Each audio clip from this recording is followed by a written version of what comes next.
Bang, gimana sih cara mulai bisnis atau usaha thrifting? Barang thrift itu bisa dijual dengan harga juta-jutaan, harga gila-gilaan ya. Awalnya di tahun 2014 aku memulai secondary shoe itu dengan tanpa modal, dengan modal nol. Kok bisa bang? Gimana sih cara dapat barangnya? Gimana cara ngelola akun atau media platform tempat kalian jualan dengan bagus? Yang terakhir bonus ya. Ini sebenarnya syarat wajib untuk semua jenis usaha. Bonusnya apa lagi? Bonusnya mereka bakal jadi promosi berjalan yang gratis. Halo, selamat datang kembali di Secondary Show. Kembali lagi denganku Arfan, masih dari suasana Sumatrif 2021. Di video kali ini, aku pengen share ke kalian tentang pengalaman dan suka duka di dunia thrifting yang udah kujalanin hampir 7 tahun sampai hari ini. Pasti banyak dari kalian yang ingin memulai bisnis thrifting, dan juga banyak yang tanya ke kita, bang gimana sih cara mulai bisnis atau usaha thrifting di era sekarang ini. Di video kali ini aku bakal kasih kisi-kisi ke kalian beberapa poin yang mungkin bisa kalian pakai ketika kalian ingin memulai bisnis thrifting. Langsung kita mulai dari poin yang pertama, pola pikir dan mindset. Cakep. Mungkin banyak dari kalian di luar sana yang berpikir thrifting adalah bisnis yang menjanjikan untuk hari ini. Apalagi ditambah dengan banyak belakangan konten-konten atau berita-berita yang bilang kalau barang thrift itu bisa dijual dengan harga juta-jutaan, harga gila-gilaan ya. Itu yang buat kalian pada akhirnya mutusin untuk terjun di dunia thrifting dengan ekspektasi tinggi, dengan orientasi uang. Ya nggak masalah sih sebenarnya. Tapi yang jadi masalah adalah saat kalian terjun dan mulai di awal, kemudian ekspektasi itu tidak terbayar, pasti pelan-pelan kalian bakal mundur, tarik diri, bahkan cabut dari dunia thrifting. Percaya nggak percaya, itu udah banyak sekali kutemukan kasus-kasusnya. Nah, jadi gimana bang caranya supaya memulainya dengan bagus gitu loh?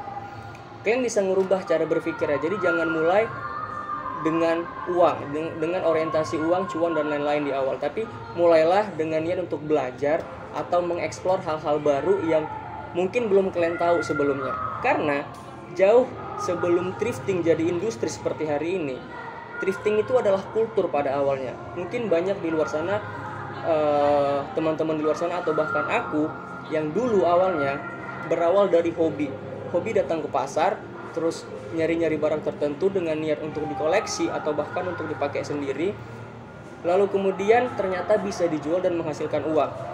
Terus seiring berjalannya waktu bergulir sampai hari ini dan menjadi sebuah industri yang sangat-sangat besar. Jadi polanya harus diubah. Kalian harus mulai dari situ dulu. Karena menurut aku secara pribadi ya, banyak nilai-nilai di thrifting itu yang lebih dari uang. Misalkan kalian datang atau kalian hunting ke pasar, terus kalian ketemu sama barang-barang yang mungkin belum pernah kalian lihat sebelumnya. Barang-barang yang mungkin tidak pernah kalian ekspektasikan ada dan bisa kalian pegang dan kalian dapat di situ, dan kalian happy luar biasa. Nah, itu adalah nilai-nilai yang menurutku secara pribadi lebih bernilai sih daripada uang sebenarnya. Tapi itu balik ke pendapat kalian masing-masing ya. Itu pendapat aku secara pribadi. Setuju nggak setuju ya nanti boleh kita diskusi di kolom komentar. Pokoknya mulai dari niat yang untuk belajar dan mengeksplor hal-hal baru gitu loh. Itu poin yang pertama. Poin yang kedua, bang modalnya berapa sih kalau pengen mulai bisnis thrifting? Nah, kalau bicara modal ya sebenarnya itu tergantung ya, nggak ada patokan. Dan kalau kalian tanya balik sama aku, awalnya di tahun 2014 aku memulai secondary shoe itu dengan tanpa modal, dengan modal nol. Kok bisa bang gitu kan?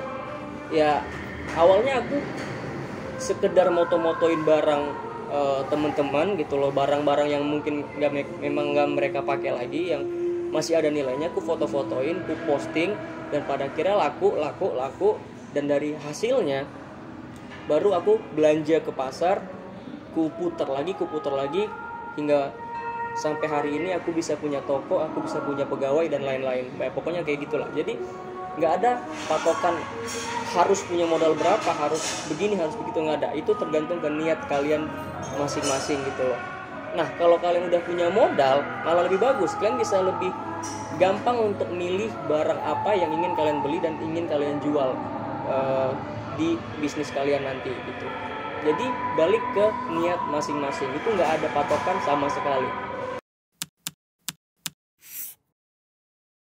Oke, kita masuk ke poin yang ketiga. Gimana sih cara dapat barangnya? Banyak opsi sebenarnya yang bisa diambil ya. Ada dari offline ataupun online. Nah, kalau offline, kalian bisa langsung datang ke pasar, hunting, dan pilih sendiri barang yang ingin kalian jual nantinya di online shop atau tempat kalian masing-masing. Tapi yang perlu kalian tahu, sebelum kalian datang ke pasar, kalian harus tahu dulu gimana situasi pasar di kota kalian masing-masing. Kalian harus kenal dulu sama orang-orang yang ada di dalam situ. Kalian harus kenal dengan penjualnya. Kalian harus adaptasi dulu, karena pasti sudah banyak yang ada di sana lebih awal sebelum kalian masuk. Jadi kalian harus paham nih gimana cara main di pasar itu gitu. Jangan pas kalian masuk ke situ kalian ngobok-ngobok nih isi pasarnya, terus ngancurin sistem yang udah ada di situ sejak lama gitu. Contohnya misalkan mungkin kalian ngerasa punya power, ngerasa punya duit gitu kan, datang ke pasar beli barang dengan harga yang tinggi karena ngerasa mungkin masih bisa dijual lebih tinggi lagi, cuannya masih dapat. Nah, itu bakal imbasnya ke teman-teman yang udah lebih awal ada di situ gitu loh. Mereka mungkin bakal jadi susah dapat barang karena harganya makin meroket dari hari ke hari akibat dari timpa menimpa harga. Itu dari offline. Opsi lain mungkin bisa dari online. Kalian bisa hunting online. Kalian bisa cari di Instagram atau media platform manapun yang menurut kalian harganya masih bisa untuk kalian up lagi di akun kalian masing-masing. Ya banyak lah di Instagram, kalian tinggal cari-cari aja dari hashtag atau akun-akun yang mungkin udah kalian follow gitu ya. Atau opsi yang lain adalah seperti yang aku bilang di poin sebelumnya. Hal yang paling pertama aku lakukan dulu saat mulai secondary show, yaitu moto-motoin barang baik teman-teman ataupun barang yang ada di pasar. Kalau barang teman-teman mungkin bakal lebih mudah lah ya.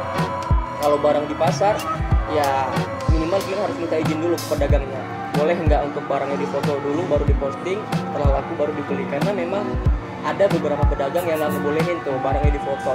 Jadi kalian harus beli dulu baru ya udah terserah gitu loh. Tapi beberapa yang lain ngebolehin barangnya difoto, setelah laku baru kalian bayar. Jadi 3 opsi tadi sebenarnya bisa kalian pilih untuk awal kalian ingin memulai bisnis ini. Opsi yang ketiga paling masuk akal sebenarnya karena itu sangat minim modalnya di awal. Gitu, itu poin yang ketiga.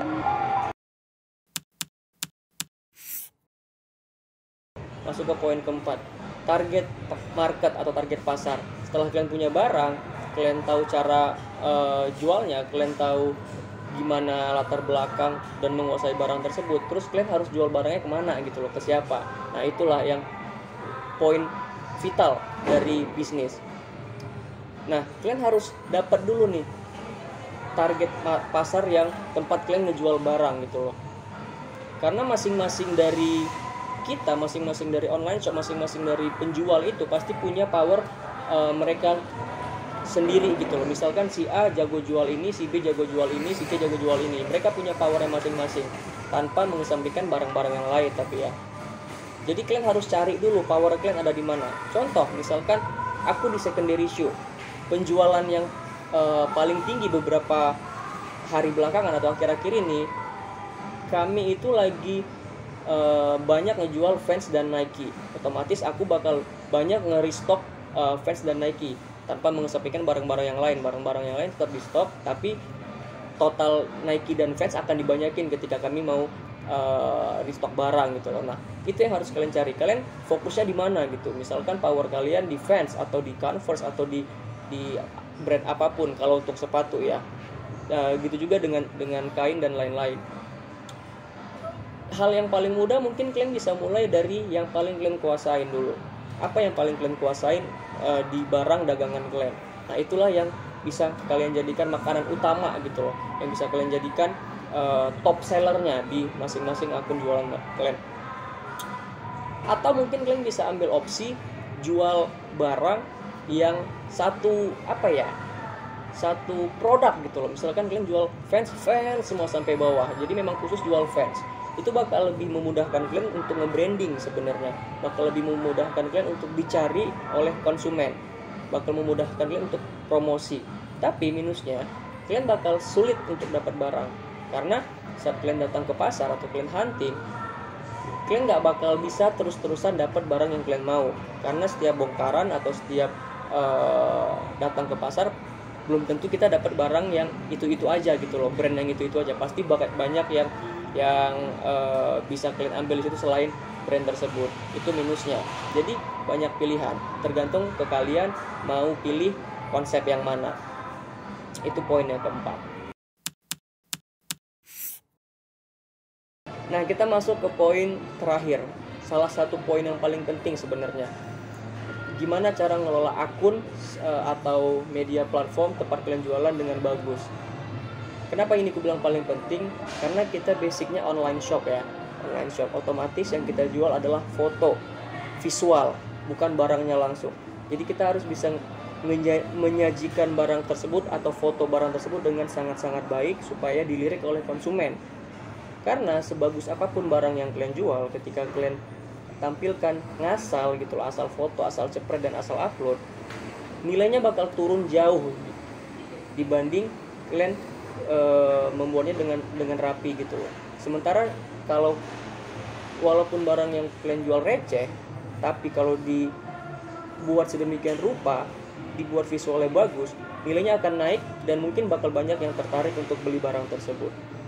Nah, itulah yang buat aku concern untuk bikin feed secondary shoe benar-benar rapi dan tersusun. Kenapa? Supaya ketika orang buka profilnya, mereka bakal tertarik untuk nge-scroll dan mungkin membuat minat beli mereka jadi tumbuh gitu loh terhadap barang yang ada di situ. Nah, sementara kalau itu berantakan, otomatis kan nge-scroll dikit aja udah males kita kan. Itu salah satu poin paling penting. Gimana caranya? Ya mungkin kalian bisa effort lebih aja gitu, belajar gimana cara foto yang bagus, belajar gimana cara ngedit yang bagus, tanpa ngedit tapi tanpa merubah bentuk si barangnya ya, tanpa merubah warna, tanpa merubah tekstur dan lain-lain, tanpa menyembunyikan minus-minus dan lain-lain. Pokoknya tampilkan sebaik mungkin. Terus itu juga bakal berdampak sama promosi. Kenapa ada kaitan dengan promosi? Karena saat kalian promosiin akun masing-masing dari bisnis kalian dengan feed yang rapi, kemungkinannya bakal lebih besar menarik minat konsumen-konsumen baru dibanding akun kalian atau profil visual di akun kalian masing-masing berantakan. Itu kemungkinannya bakal kecil untuk menambah konsumen-konsumen baru gitu loh. Ya mungkin ini umum, cuman bisa kalian pelajari day by day, pelan-pelan. Banyak tutorial dan lain-lain yang bisa kalian lihat di media platform manapun. Itu poin yang kelima. Nah, yang terakhir, bonus ya. Ini sebenarnya syarat wajib untuk semua jenis usaha, yaitu apa? Jujur dan konsisten. Karena itu bakal menciptakan kepercayaan yang tinggi terhadap bisnis kalian, dan itu juga bakal menciptakan konsumen-konsumen loyal yang bakal balik terus-menerus ke bisnis yang sedang kalian jalani. Bonusnya apa lagi? Bonusnya mereka bakal jadi promosi berjalan yang gratis terhadap bisnis kalian. Mereka bakal narik teman-temannya, mereka bakal nyaranin ke orang-orang untuk belanja di tempat kalian karena memang sudah yakin dan sudah percaya dengan kalian gitu loh. Dan kaitannya apa dengan thrifting? Kaitannya adalah karena barang yang kita jual second, otomatis sedikit banyak pasti ada minusnya. Nah, itulah yang harus kita tunjukin ketika kita nunjukin visual di media platform masing-masing. Jadi setiap barang yang kita tunjukin, jangan ada yang disembunyiin gitu loh, biar mereka yang menilai barang itu worth it dibeli atau enggak. Satu lagi, konsisten. Kita harus terus ngejaga ritme supaya bisnis kita terus up dari hari ke hari, karena itu bakal membuat bisnis kita lebih cepat berkembang. Ya mungkin itu aja sih sebenarnya yang bisa aku sampaikan, yang bisa aku share ke kalian. Semoga berguna. Jika menurut kalian itu bermanfaat, silahkan kalian terapkan. Kalau ternyata berhasil, mungkin boleh datang lagi ke sini, komen di bawah. Jika kalian nggak cocok, boleh tulis di bawah juga. Kita bisa diskusi di sana nanti. Mungkin kalian ada cara lain yang ternyata lebih efektif ya kita nggak tahu ya. Thank you for watching. Silahkan like dan subscribe jika kalian suka dengan konten ini, dan silahkan kasih masukan tentang konten apa lagi yang ingin kalian lihat biar kita usahakan untuk bisa bikin konten-konten menarik di setiap minggunya.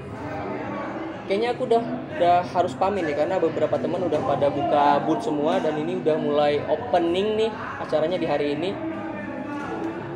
Sampai bertemu di video-video selanjutnya. Aku pamit. Ciao.